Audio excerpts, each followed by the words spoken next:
história da vida, de onde viemos para onde vamos. Michelson Borges, capítulo 1. O universo ao lado.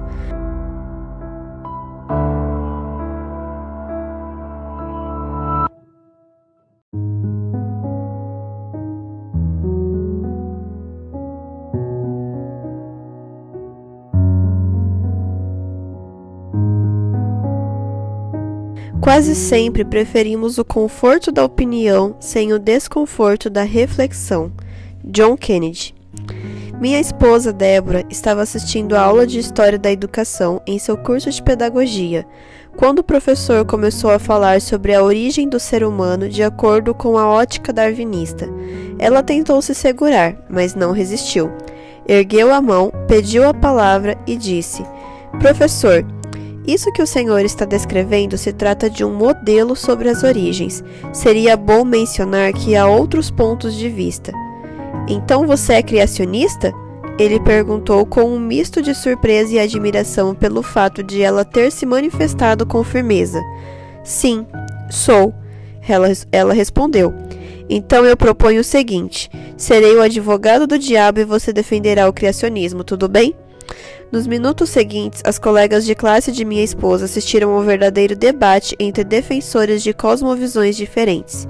Embora tenha usado bons argumentos e sido respeitosa do começo ao fim, ela se sentiu meio frustrada, pois algumas colegas acabaram comentando entre si que não estavam ali para discutir religião, isso que os debatedores nem falaram da Bíblia.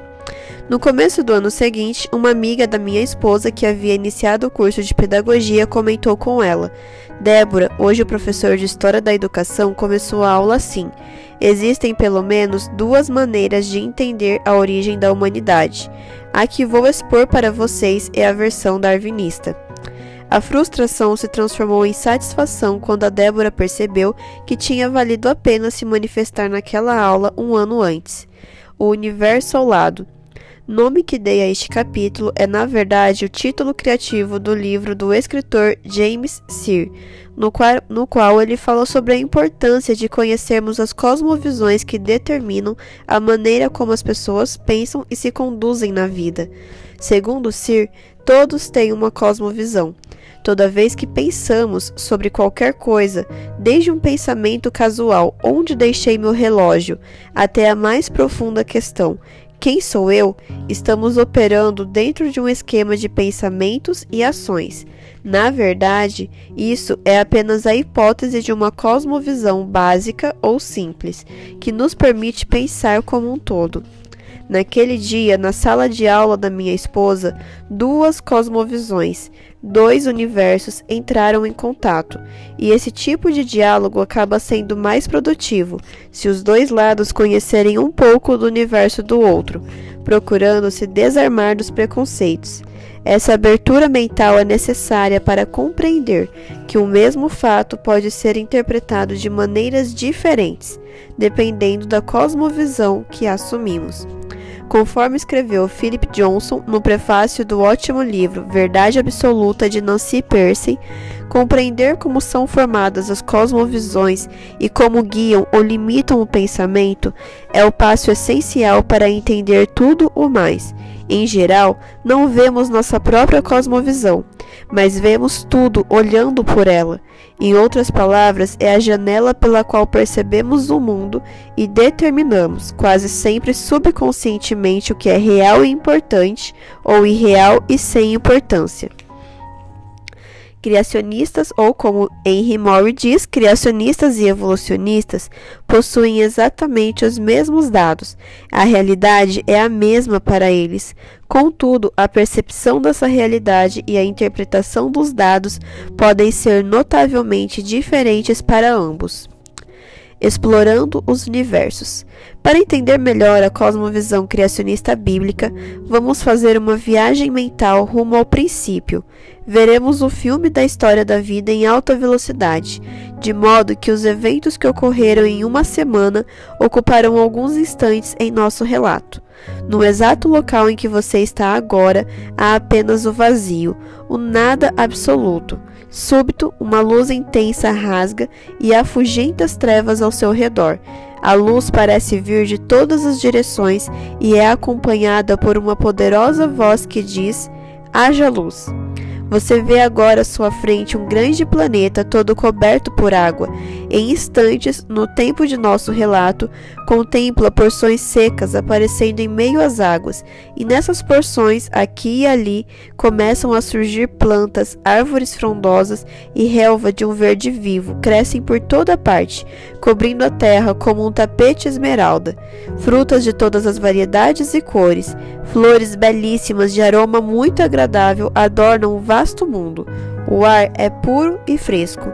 Em toda a direção do céu para a qual você olha, há milhares de pontos luminosos, de tamanho, cores e intensidade de brilho diferentes. O maior deles, o Sol, é uma grande bola incandescente, que inunda a jovem Terra com seus raios cálidos e vitais. À noite, a Lua reflete esses mesmos raios, embelezando ainda mais a abóbada estrelada. Você contempla as águas espelhadas do mar, quando um belo golfinho salta fazendo acrobacias no ar. Acima dele, uma enorme águia desliza graciosamente pelo céu. Na verdade, o céu e as águas estão cheios de toda espécie de criaturas, grandes e pequenas. Em seguida, ao voltar os olhos para a terra, você avista girafas, elefantes, tigres, leões, ovelhas e o mais incrível, todos juntos em harmonia. Debaixo da copa de um florido ipê amarelo, um par de ursos brinca com um leopardo. Cordeiros correm ao lado de lobos. É realmente o paraíso, um jardim global de paz e felicidade plenas. Mas ainda falta algo. E, caso conheça o livro de Gênesis, o livro bíblico das origens, você sabe o que é. Numa clareira cercada por várias árvores frutíferas, você vê um grupo de animais atento à cena. O próprio Criador está ali, abaixado, mexendo no solo como uma criança se divertindo com massa de modelar. Ele esculpe uma figura majestosa e imponente, coloca tudo em seu devido lugar. Habilmente, com muito carinho, toca cada pedaço do corpo sem vida, adicionando microestruturas, tecidos, órgãos e sistemas, fazendo conexões e preparando processos além da sua compreensão. De repente, o Criador se aproxima cuidadosamente do rosto da escultura e parece beijá-lo. Você ouve o som do assopro e percebe que a estátua de barro inspira profundamente, recebendo o dom da vida, o fôlego, a energia que porá tudo em perfeito funcionamento. Adão. Esse é o nome da criatura. Abre os olhos e a primeira coisa que vê é o sorriso satisfeito de seu pai. Ele se levanta e então você consegue ver o ser humano original em toda a sua beleza. Na verdade, ele se assemelha ao próprio Criador e tem um halo de luz a lhe circundar o corpo. Sua altura e porte são formidáveis. Ele é robusto e tem aparência perfeitamente saudável, totalmente diferente das pessoas que você está habituado a ver. Adão é a obra-prima da criação. E todo esse ambiente maravilhoso e em harmonia foi projetado especialmente por causa dele. Se bem se lembra do relato bíblico, você deve estar ainda mais curioso agora, pois sabe o que vem em seguida. Como seria Eva? Seria realmente tão bela quanto se imagina?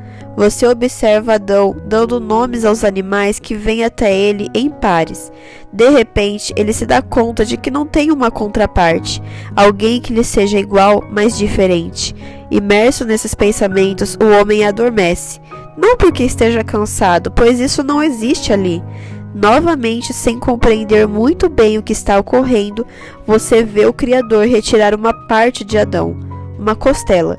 Com esse pedaço de seu filho, Deus modela a criatura mais bela do universo, bem diferente do homem, mas, mesmo assim, carne de sua carne e osso de seus ossos, a companheira perfeita. Adão acorda da anestesia, olha para Eva, olha para Deus, volta a olhar para Eva, esboça um largo e emocionado sorriso. Nesse momento, você quase pode ler os pensamentos de gratidão que tomam conta da mente do varão. Eva era algo menor em estatura, contudo suas formas eram nobres e cheias de beleza. Esse casal que não tinha pecados não fazia uso de vestes artificiais. Estavam revestidos de uma cobertura de luz e glória, tal como a usam os anjos. Você pode perceber a alegria nos olhos do santo par. Eles passeiam de mãos dadas pelo jardim do Éden. É agora o 7º dia da criação e o próprio Criador repousa de suas obras e conversa animadamente com seus filhos, enquanto caminham em meio às plantas na companhia dos animais. E Deus estabelece o sábado como um memorial da criação, mediante cuja observância homens e mulheres teriam a mente encaminhada à contemplação das obras criadas. É mais ou menos dessa maneira, sem os meus floreios, claro, que a Bíblia pinta a criação da vida na Terra em Gênesis capítulo 1 e 2. Por não trazer detalhes científicos em sua narrativa, e nem poderia, evidentemente, alguns a consideram um simples mito ou alegoria, embora se possam rastrear traços desse relato em diversas culturas, como veremos no capítulo 8. Agora vamos conhecer o outro universo. Segundo a cosmovisão darwinista, para tanto, imagine-se numa sala de aula. O professor de biologia coloca sobre a mesa um livro volumoso, pigarreia e começa. Prezados alunos, o assunto da aula de hoje é a origem da vida. Afinal, de onde viemos? Em 1859, Charles Darwin publicou seu famoso livro A Origem das Espécies. Darwin participou de uma viagem pelo mundo a bordo do navio HMS Beagle, em 27 de dezembro de 1831. O Beagle zarpou de Plymouth com destino à América do Sul e só voltou para a Inglaterra em outubro de 1836. Com base nas observações da fauna e flora de alguns continentes e ilhas, especialmente das Ilhas Galápagos, a oeste da América do Sul, Darwin foi aos poucos formulando sua teoria. Embora quase sempre associemos evolucionismo com darwinismo, as ideias evolucionistas são bem mais antigas. Anaximandro, Empédocles chegou a sugerir o processo de seleção natural. Tales de Mileto e Aristóteles, por exemplo, filósofos gregos do século 6 a.C., já defendiam a teoria evolucionista. Mas o que é a teoria da evolução? O professor faz uma pequena pausa enquanto folheia o livro. É uma preocupação científica que defende o contínuo desenvolvimento das espécies, das menos complexas às mais complexas. O ideal dessa teoria é mostrar uma sucessão de etapas que culminariam no surgimento do homem a partir de uma única célula. Um erro comum é dizer que o homem veio do macaco. O evolucionismo não diz isso. Diz, sim, que ambos, homens e macacos, evoluíram de algum primata ancestral ainda desconhecido que tinha os atributos comuns desses grupos. Você olha para os lados para verificar a expressão no rosto dos alunos, mas ninguém parece discordar das palavras do professor, e ele prossegue. Mas como exatamente surgiu a vida? Bem, a Terra se condensou do gás e poeira interestelares há mais ou menos 4,6 bilhões de anos. A origem da vida aconteceu logo depois. Naquele tempo, os relâmpagos e a luz ultravioleta do Sol estavam separando as moléculas simples, ricas em hidrogênio, da atmosfera primitiva, os fragmentos espontaneamente se recombinando em moléculas mais e mais complexas. Os produtos dessa química incipiente eram dissolvidos nos oceanos, originando um tipo de caldo orgânico de complexidade gradualmente maior, até que um dia, quase que por acidente, apareceu uma molécula capaz de fazer cópias grosseiras de si mesma, utilizando como blocos de construção outras moléculas do caldo. Moléculas com funções especializadas casualmente se juntaram, formando um tipo de coletividade molecular. A primeira célula. Há 3 bilhões de anos, alguns vegetais unicelulares se uniram. Os primeiros organismos unicelulares evoluíram. O sexo parece ter sido inventado em torno de 2 bilhões de anos passados. Anteriormente, as novas variedades de organismo podiam surgir somente por meio do acúmulo de mutações fortuitas. O professor caminha em direção à janela, vira-se para os alunos atentos e prossegue. Em rápida sucessão, apareceram o primeiro peixe e o primeiro vertebrado. Plantas anteriormente restringidas ao oceano iniciaram a colonização da Terra. Os primeiros insetos evoluíram e seus descendentes tornaram-se os pioneiros na colonização da Terra pelos animais. Surgiram insetos alados juntamente com os anfíbios, criaturas semelhantes a peixes com pulmões, capazes de sobreviver tanto na terra como na água. Apareceram as primeiras árvores e os primeiros répteis. Os dinossauros evoluíram, emergiram os mamíferos e então os primeiros pássaros. As primeiras flores despontaram. Os dinossauros se tornaram extintos. Os primeiros cetáceos, ancestrais dos golfinhos e das baleias, surgiram no mesmo período dos primatas, antepassados dos macacos, gorilas e homens.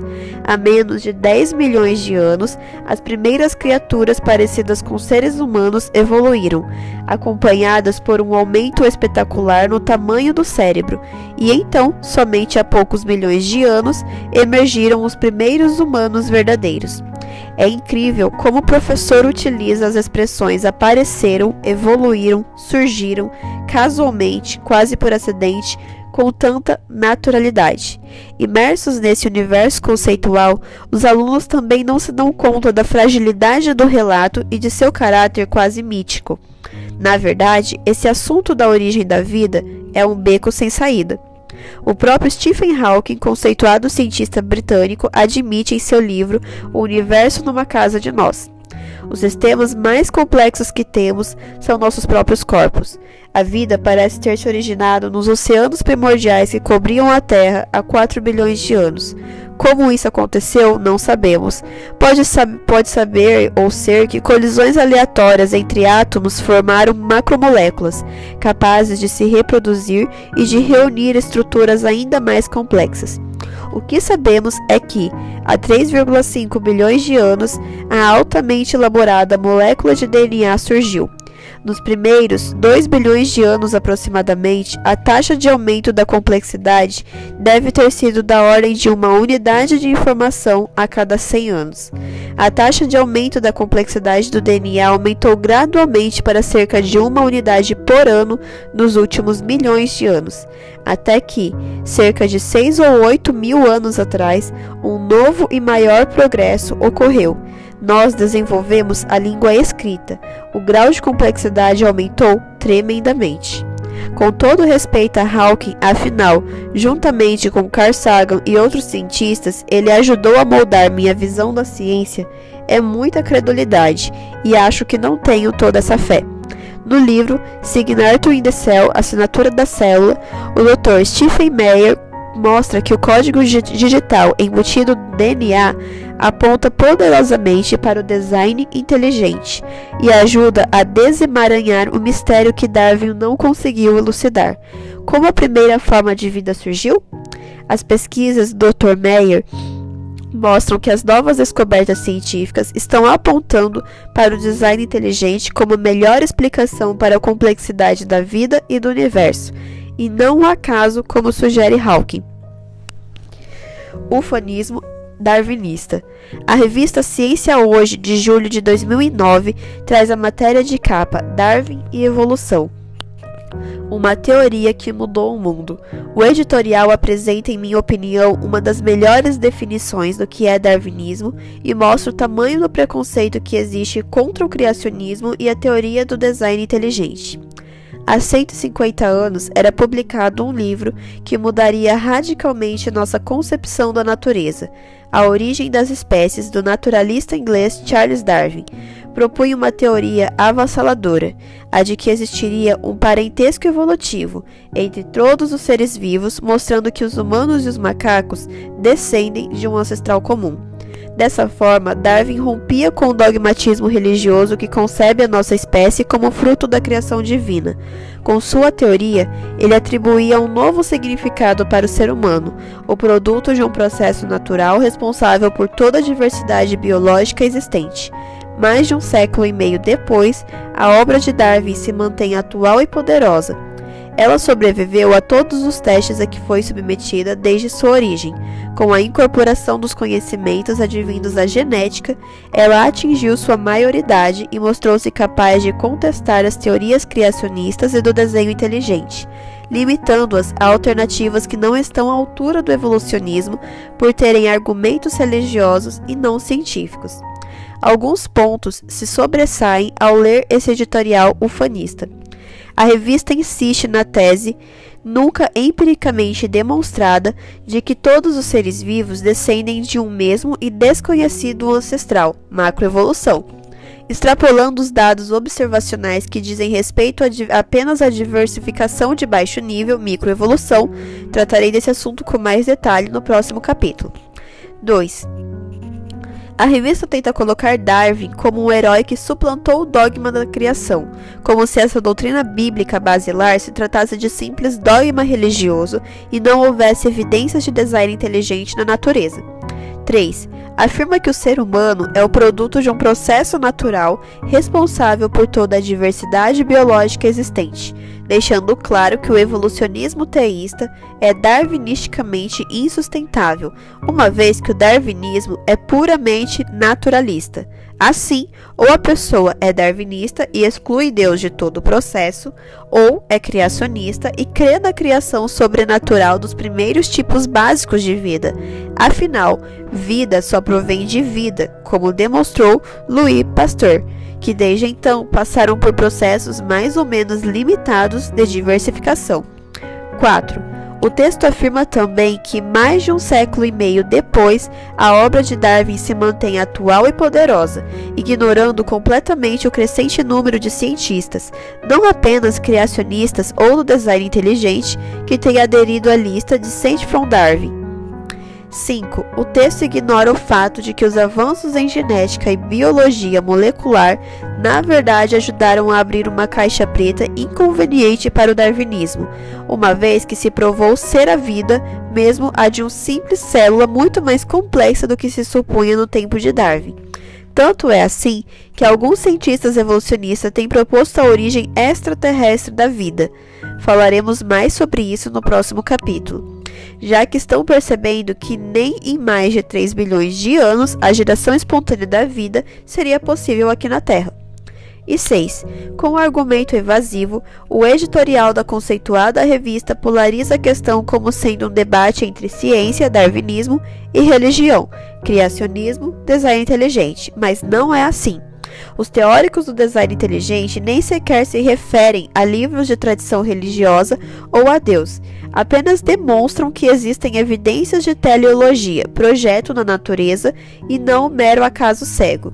É fácil jogar para baixo do tapete os desafios científicos, afirmando que o assunto não pode ser debatido por se tratar de ciência versus religião. Modelo naturalista filosófico.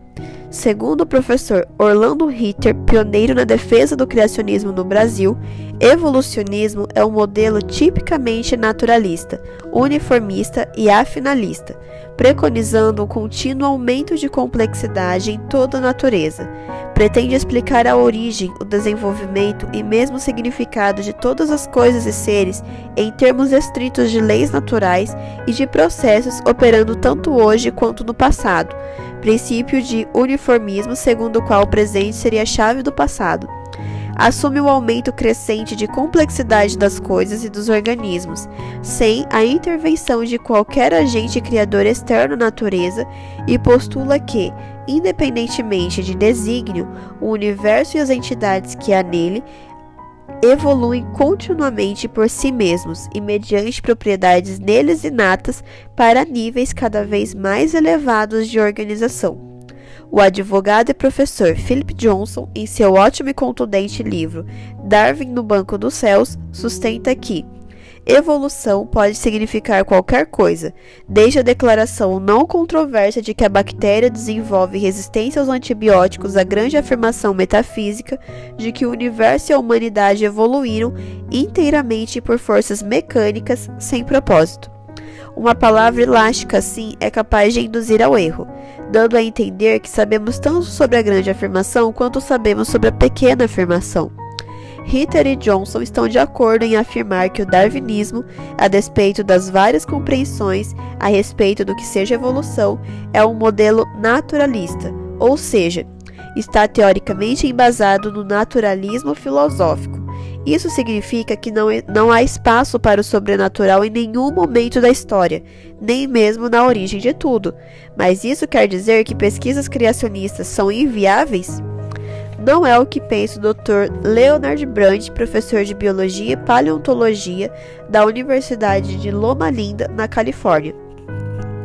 Mesmo que os paradigmas teístas ou naturalista incluam conceitos que não podem ser testados pela ciência, exemplo, Deus existe versus Deus não existe, é possível definir hipóteses que descrevam resultados que poderiam ser descobertos na natureza se uma daquelas hipóteses não testáveis for verdadeira. O primeiro requisito para formular hipóteses testáveis é deixar fora qualquer consideração sobre um ser divino ou planejador estava ou não envolvido. O que fica são questões sobre dados objetivos que poderiam ser encontrados nas rochas ou em seres vivos.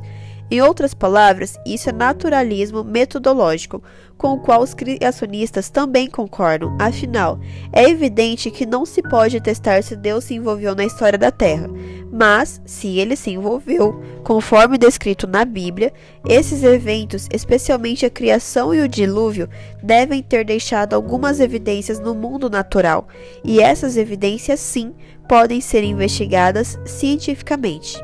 O problema é que, segundo Brand, o naturalismo tem uma forte influência tendenciosa na ciência, ao direcionar os pensamentos científicos e, em muitos casos, ao decidir sobre que conclusões devem ser obtidas. Ironicamente, o próprio conceito de naturalismo não pode ser uma parte testável de uma hipótese evolucionista. O naturalismo é, antes, uma posição filosófica assumida a priori.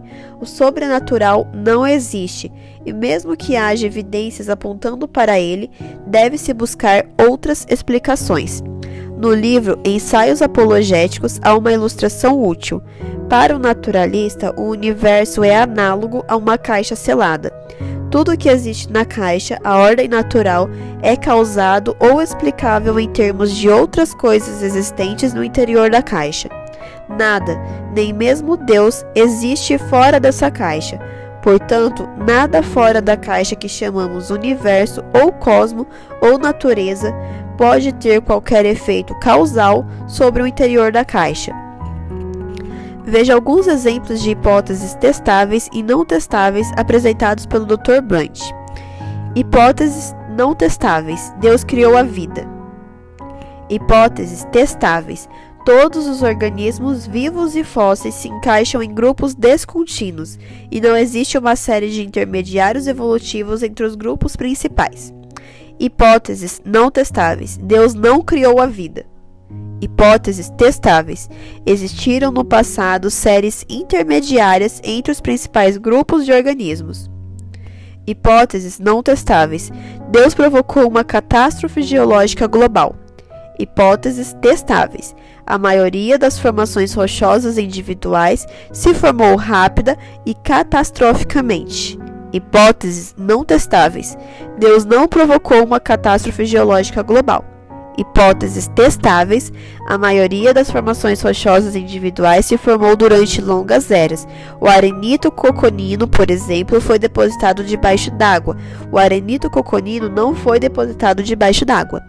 Fica evidente que a cosmovisão ou ponto de vista filosófico-teológico do pesquisador vai afetar a condução de suas pesquisas, como aconteceu com o paradigma geológico uniformista ou uniformitarista de Charles Lyell, de 1797 a 1875, que dominou a ciência por muitos anos e impediu que geólogos reconhecessem as evidências de eventos catastróficos. Atualmente, a parcialidade de Lyell é reconhecida e sua visão foi abandonada. Outro bom exemplo é apresentado por Thomas Kuhn em seu livro A Estrutura das Revoluções Científicas.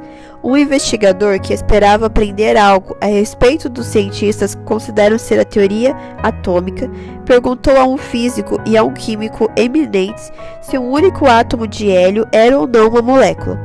Ambos responderam sem hesitação, mas suas respostas não coincidiram. Para o químico, o átomo de hélio era uma molécula porque se comportava como tal desde o ponto de vista da teoria cinética dos gases. Para o físico, o hélio não era uma molécula, porque não apresentava um espectro molecular. Podemos supor que ambos falavam da mesma partícula, mas a encaravam a partir de suas respectivas formações e práticas de pesquisa. Suas experiências na resolução de problemas indicaram-lhes o que uma molécula deve ser. Kahn concluiu que o que um homem vê depende tanto daquilo que ele olha, como daquilo que sua experiência visual conceitual prévia o ensinou a ver.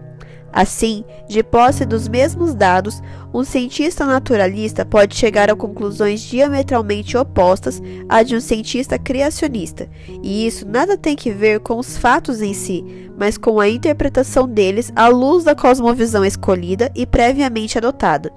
E como já vimos, essa cosmovisão direciona até mesmo o comportamento das pessoas.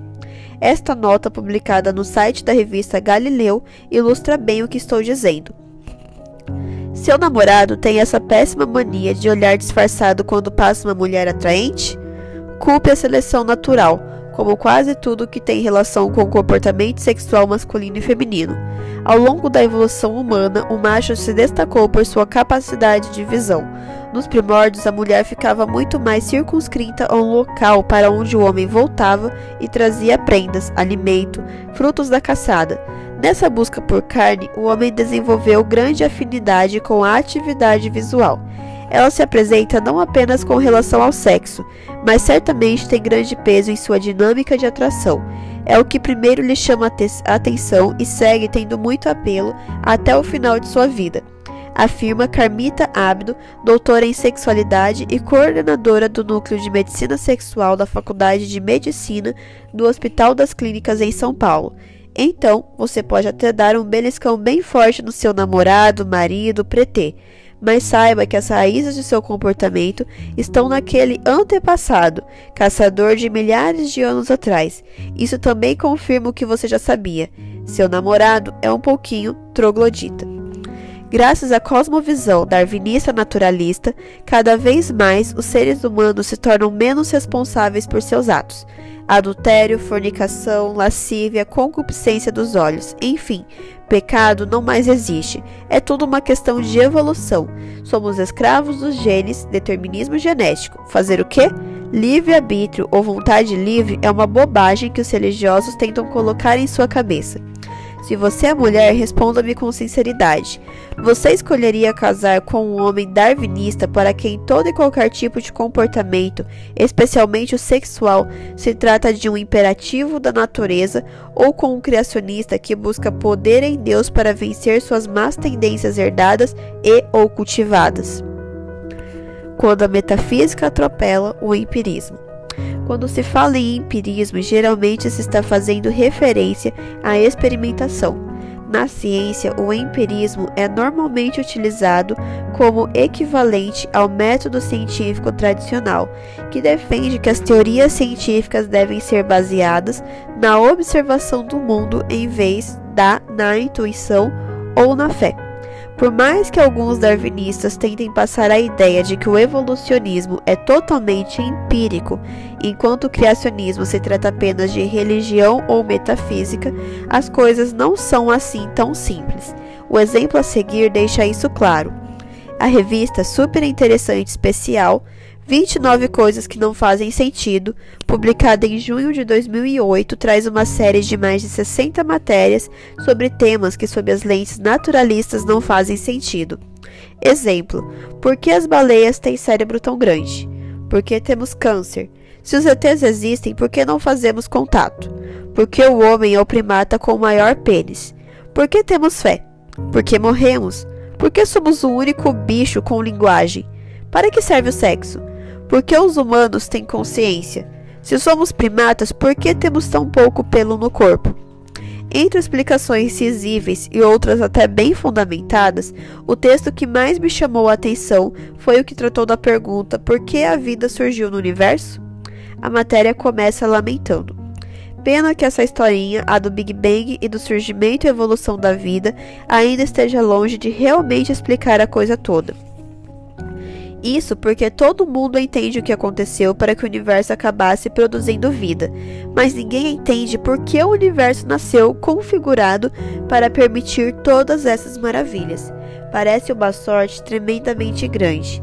Aparentemente, nós só estamos aqui porque algumas regulagens específicas das leis da física, a intensidade da gravidade ou nível de atração entre elétrons e prótons, partículas que compõem os átomos, vieram certinhas para permitir a nossa existência. Quer exemplos? Se a gravidade fosse um pouco mais forte, as estrelas teriam vida muito curta e nunca haveria tempo hábil para a evolução das espécies. Se fosse mais fraca, não seria capaz de agregar a massa em estrelas e a atração mútua entre elétrons e prótons. Se fosse diferente do que é, não existiriam átomos estáveis. São parâmetros que, devidamente ajustados, tornaram o universo um lugar habitável. A pergunta que não quer calar: quem ou o que fez essa tunagem ou regulagem dos cosmos lá no começo de todas as coisas? Como se trata de uma revista científica popular e como o naturalismo filosófico não admite que a teologia se atreva a sugerir uma resposta, sim, porque, como vimos, assume-se a priori que o sobrenatural não existe. E como insistir no fator sorte para tanta organização pega mal, eles se saem com a resposta: aplicar a teoria da seleção natural de Darwin ao universo poderia resolver de vez o mistério da existência, tal como ocorre com os seres vivos na Terra. Os universos que mais se reproduzem seriam os mais bem-sucedidos.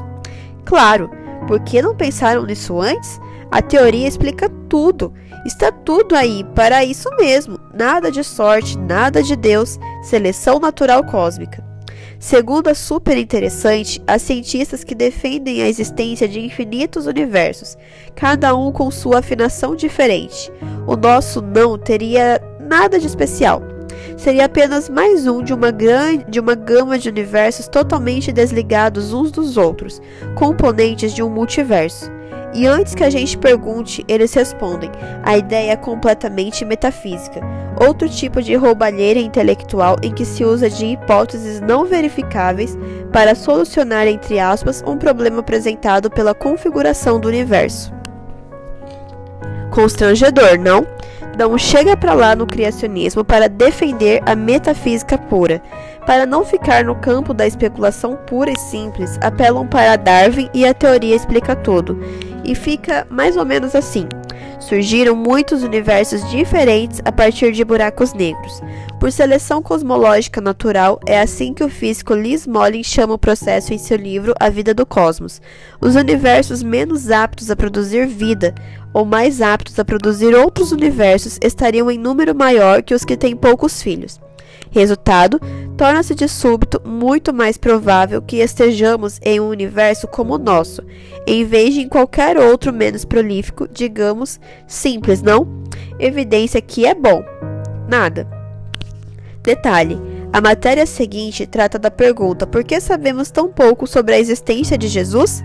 A reportagem não aceita que os evangelhos sejam documentos confiáveis sobre Jesus Cristo, conforme veremos no capítulo 9. Embora admita que autores não cristãos do século I e começo do século II, como Flávio, Joséfo, Tácito e Suetônio, o tenham mencionado. Um pequeno quadro na página 35 da revista afirma levianamente que é falso o ossuário de Tiago, urna funerária com uma inscrição em aramaico que menciona Jesus, como também veremos no capítulo 9. Pena que o autor do texto não leu o convincente livro de Herschel Shanks, editor da Revista Arqueológica Bíblica, O Irmão de Jesus. Resumindo, quando o assunto é religião, crença, criacionismo, Deus e etc., levanta-se todo tipo de questionamento, ainda que se possa contar com evidências históricas e arqueológicas que corroboram o texto bíblico, como veremos mais adiante neste livro. Mas, quando se trata de explicar do ponto de vista naturalista a origem do universo e da vida, os mais mirabolantes argumentos podem ser usados, mesmo que não haja evidências empíricas para eles. É uma atitude, no mínimo, estranha. Mas, quando teve início essa resistência ao criacionismo? Vejamos. Vexame histórico. Já ouvi várias vezes a pergunta: se criacionismo e darwinismo são modelos e, como dizem os criacionistas, o evolucionismo contém insuficiências epistêmicas, por que a teoria da evolução predomina nos círculos científicos? Para entender isso, é preciso que façamos uma viagem ao século XIX. cerca de um ano após o lançamento do livro A Origem das Espécies de Charles Darwin. Estamos diante de um grande auditório na Universidade de Oxford, na Inglaterra. As poltronas estão quase todas ocupadas. Um homem de barba escura e longa se levanta de uma grande mesa à frente do auditório. Ao seu lado, à direita e à esquerda, nas duas extremidades da mesa, outros dois homens permanecem sentados. A julgar pela roupa, o da direita é um clérigo ou algo assim. Senhoras e senhores, diz em inglês o homem de pé, convidamos todos vocês aqui hoje para um grande debate. À minha direita está o cirurgião defensor da teoria da evolução de Darwin, Thomas Henry Huxley. À minha esquerda, o conhecido bispo de Oxford, Samuel Wilberforce. Prezado senhor Dr. Huxley, o bispo se levanta e toma a palavra. É do lado do seu avô ou do lado da sua avó que o senhor defende descender de um macaco? Huxley rebateu categoricamente. Caso o senhor me perguntasse se eu preferiria ter um macaco miserável como avô ou um homem altamente educado na ciência de grandes posses e influência como o senhor, e que ainda assim emprega suas faculdades com a mera intenção de introduzir o ridículo em uma grave discussão científica, não hesitaria em afirmar minha preferência pelo macaco. Você quase consegue ouvir alguém no auditório sussurrar: que massacre! Os minutos seguintes foram realmente um massacre. Os ouvintes nem sequer piscavam. O silêncio pesava no auditório. O cirurgião darwinista, bastante preparado, simplesmente destruiu os argumentos infantis do bispo. Mulheres desmaiaram, cientistas aplaudiram e repórteres saíram correndo para redigir a manchete: Guerra entre ciência e teologia. No início do debate, o povo esperava sinceramente que o bispo derrotasse o médico. Mas, infelizmente, a Igreja cometeu um grave erro em sua batalha contra o evolucionismo ao enviar um representante que desconhecia até os mais elementares fatos científicos. Quando aquela reunião em 1860 chegou ao fim, já não havia quase ninguém ao lado de Wilberforce. Darwin poderia não estar certo quanto à sua proposição sobre a origem das espécies, mas se ele estava errado, a Igreja estava mais ainda. Era essa a opinião da plateia. De início, o sucesso do darwinismo não se deveu, portanto, a uma teoria convincente, mas à fragilidade do oponente, no caso, o bispo. Evidentemente que não foi apenas por esse motivo que a teoria da evolução se alastrou como fogo na palha. Na verdade, existe outro motivo. No século XIX, o clima cultural do racionalismo e do materialismo acabou implantando uma nova ordem social. As pessoas estavam saturadas de tradicionalismo. Agora só lhes interessavam novidades, não importando para muitos o funcionamento dessas novidades. Assim, o pensamento evolucionista acabou se infiltrando nas demais ciências e vem desde então sendo amplamente difundido nas escolas e nos meios de comunicação. E uma ideia repetida 1000 vezes acaba adquirindo caráter de verdade, já dizia Joseph Goebbels. Infelizmente, esses conflitos entre fé e ciência repercutem até hoje. Em 1990, a revista Scientific American pediu ao divulgador científico Forrest Mines que escrevesse vários artigos para a coluna Cientista Amador. A Cientista Amador trata de tópicos tais como medição do comprimento de raios de tempestade, construção de observatórios solares portáteis e fabricação de sismômetros caseiros para registrar movimentos telúricos, projetos divertidos para pessoas que têm a ciência como hobby. O acordo foi que, se editores e leitores gostassem dos artigos, Min seria contratado como colaborador permanente. Os artigos experimentais foram um sucesso, mas quando foi a Nova York para uma entrevista final, perguntaram a Mins se ele acreditava na evolução. Ele respondeu que não, acreditava mesmo era na explicação bíblica da criação. Resultado, a revista desistiu de contratá-lo. Preconceitos. Isso é o que dá não conhecer o universo do outro. Quando uma edição centenária especial de A Origem das Espécies estava sendo preparada, Thomson, então diretor do Instituto de Controle Biológico da Comunidade de Ottawa, Canadá, foi convidado a escrever o prefácio. Nele, declarou: como sabemos, há grande divergência de opiniões entre os biólogos, não só quanto às causas da evolução, mas também até mesmo sobre o processo em si. Tal divergência existe porque a evidência é insatisfatória e não permite nenhuma conclusão abalizada. Por conseguinte, é correto e apropriado trazer à atenção do público não científico os desacordos sobre a evolução. É exatamente essa a proposta deste livro: analisar em passant os fatos relacionados com a controvérsia entre o criacionismo e o darwinismo e verificar os desacordos de um modelo que é tido por muitos como verdade científica incontestável. Faremos exatamente isso no próximo capítulo. Antes, porém, analisemos a influência da mídia secular na maneira como as pessoas estão vendo o criacionismo e os criacionistas. Influência da mídia. Nos dias 13 de dezembro de 1998, o caderno Mais, do jornal Folha de São Paulo, trouxe na capa o título Extremos da Evolução. Nos artigos foram abordadas as divergências entre expoentes evolucionistas, como Richard Dawkins e Stephen Jay Gould, já falecido. Apesar das discordâncias, o comentário de John Maynard Smith, um dos papas da biologia moderna, é conclusivo. Por causa da excelência de seus ensaios, Gould tornou-se conhecido entre não-biólogos como o mais destacado teórico da evolução. Em contraste, os biólogos evolucionistas com quem discuti seu trabalho tendem a vê-lo como um homem cujas ideias são tão confusas que quase não vale a pena ocupar-se delas, mas alguém que não se deve criticar em público por ao menos estar do nosso lado contra os criacionistas. Quase não dá para acreditar. O que se percebe é a tendência explícita de se blindar o darwinismo, e ironia e mesmo desconhecimento de causa ao se tratar do criacionismo. As revistas de divulgação científica populares, via de regra, apenas estimulam a polaridade entre os dois modelos. Passam a ideia de que criacionismo se trata de um anti-evolucionismo religioso e ignoram totalmente pesquisas feitas por institutos científicos respeitáveis, como o Geoscience, por exemplo, e de pesquisadores cientistas em muitas universidades, tanto no Brasil como no exterior. De 1998 para cá, fica evidente na mídia a proliferação de matérias com críticas ao criacionismo. 25 de agosto de 99, a revista Isto É publica matéria na qual afirma que a crença da Semana da Criação é uma bobagem sem tamanho. Agosto de 2001, a revista Galileu chama os criacionistas de fundamentalistas e o criacionista de movimento populista anti-intelectual.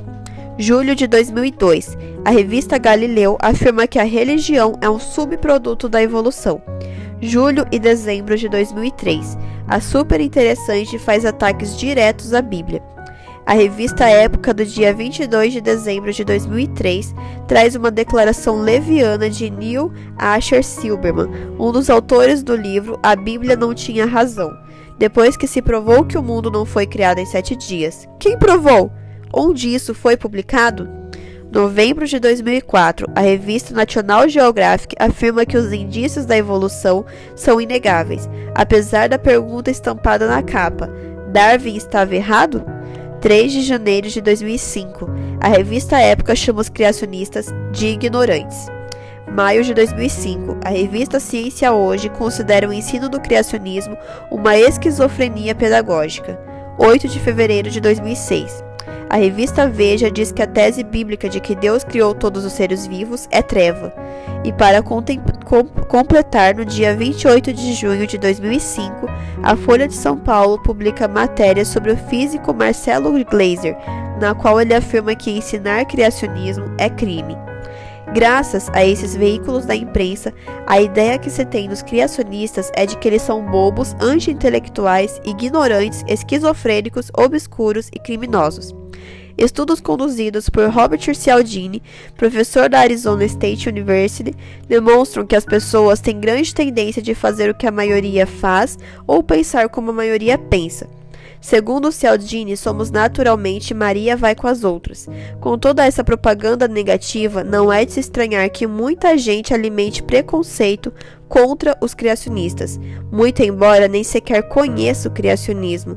Apesar de toda essa pressão injusta, fico com as palavras de Richard Whatley, com as quais encerro este capítulo.